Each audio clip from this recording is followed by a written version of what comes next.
mi hring kan in ang lova thau chi te a cher chi te an om ve a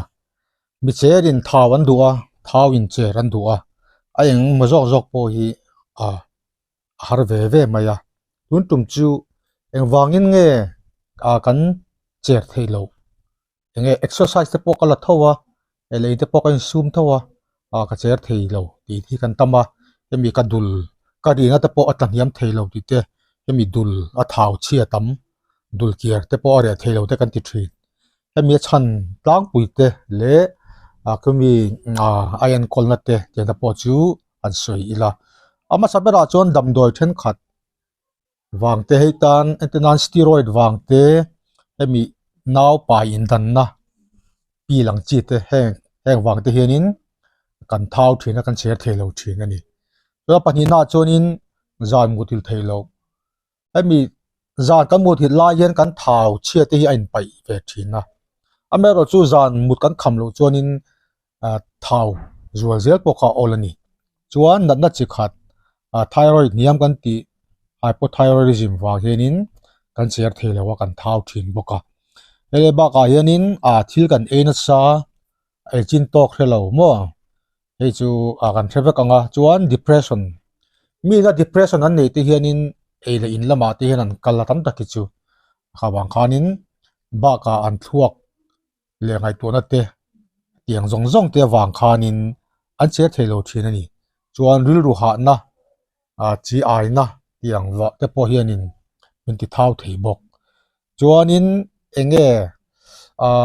carbohydrates thit fim refined carbohydrates an tiang hi kan eina sa he ba ka hianin he wang hianin kan cher thelo boka chuan calorie kan ti ami calorie still in tamut tu kemi fruit juice kan ti angte chuanin pona thil ei chua dine out kan ti te heng kan chua te hianin kan thil eile in te hi thau mom le tia calorie tam deuh vek mai hi ni he wang hianin enge cher kha har bokani chuan chini kan ei tam thil thum kan ei tam enan mi zok te chu thing pui thum in mi kan in thin kan ni e ba ka thing pu dora chang thum le thil dang dang kan ena saboka e wang hianin kan cher thelo bokani chuan dan na chi khat polycystic ovarian syndrome an ti e wang hianin cher har boka chuan thau nei hi enge in tha chhon hi ani ve thau chi hemi gene kan ti hian thau chi hian om ve heng ta ti hianin enge cher hi har bokani chuanin tui in tlem wangin kan thau thin bokani tui in tam kha chen na chu ni chuang lo amaro chu tui kan in tlem hianin kan thau du bi kani chuanin zu in tam lu tuk wang ten chuan exercise la ve si enge exercise lak na sat lu tuk hianin kan cher thilo zoka chuan exercise lak lo wang po ni thei thawa exercise lak na sat lu tuk wangin kan cher thilo bok ani chu chuanin kan taksa hi che tlem bok ani ne tun la ya mi hring kan om ol to li theya de kan chuang na sa e wangin ke te kan kaltem em tin kan che tlem tv kan en tama mobile kan khoi tama heite hi kan cher thelo chan pakhat chu ni chuan ni da kan soyang khanin processed food kan tiang chi emi refined sodium te sugar te la tiang refined oil kan ti tiang mom thum tiang ik kan nem lu tuka hian min ti cher thelo boka tin kan thil ya hian hei chang thum kan ti te cake de thingpui dor vel kan thil zong zong te hi tham na deuh vek mai ni ani chuanin tin eba ka hianin kan hormone imbalance wang te po hianin kan cher thelo ve abi ta ken mei chia chuanin nge thi hul don hnai lai te thi hul nuwa te tiang te thau ola ni chu ta ka soyang khanin mutlem wang te in rulu ha tiang te kha tiang wang te ni ele ina hianin enge kan soi photo dietary fiber tam na chi hi kan ei tamanga ya ei be ang chi til kan eya kwa ti por theyang chi te chuanin tiang te ei tamanga ya chuanin tui pai tam ang chi heng te pu kan ei tam angai don fo fang ma ang chi te chuanin enge min ti por ma the ang chi te hi ei tamila tha nan atra ang chi te chana ang chi te chuanin enge thum le mom ka tiang ilawin protein tamna ang chi te bekanga tanga chiam ang chi ha te po kha ei tam te po kha atha ve a chuanin chaw te hi du hnu na ngei mai lovin enge balance diet an tia eile in hun bi te po hi nei ve anga ya chuanin kan thil enge kan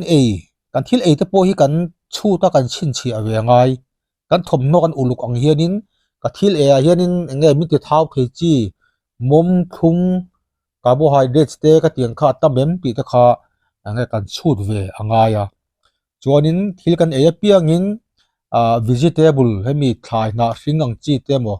thei te moi kan ei tel ve zel poi angai boka chuanin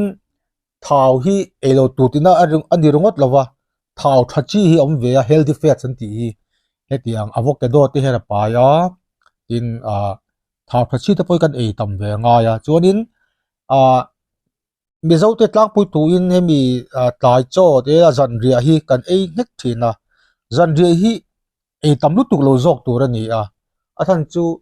zan ria ei khama chuanin na kan thok bok to lo wa kan ol to a ka kha thau chia khan ain len du bi kani chuwangin zan ria kan ei chuanin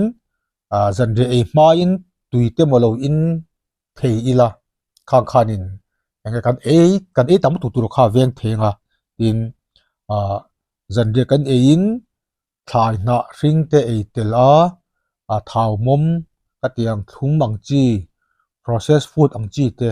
khang kha ei tlem le mok tu ni chuan zan ria ei kham nu tin mut don hnai ena kan mut hun te chu en ang lowa so pania kan mu mo da so ma kan mu mo zan kan mut ma da kar ni thum ve lai chonin tui bak hi in to lowila thil dang hi ei to lowila in kan e ni pon enge thau min ti thau thei chi ni lo tam tak thing pui te kan in hek ka chang thum nen ti khan zan lai ril tam te kan ne chen kal chonin ka tianga zan rei to nu kan taksa a ha chol to nu ka tianga in chuan cho hi te poi ei tam to lowila thakop mai chuan muthil that te po kha poimo chona hun bene cho e poimo in exercise kan lan ni poin lak dan chin to ka tin exercise kan la dan kha atlem lu tuk thei a tok lo thei tin kan lo ti lu tuk thei chuanin zan te po mut thata poimo chuan tui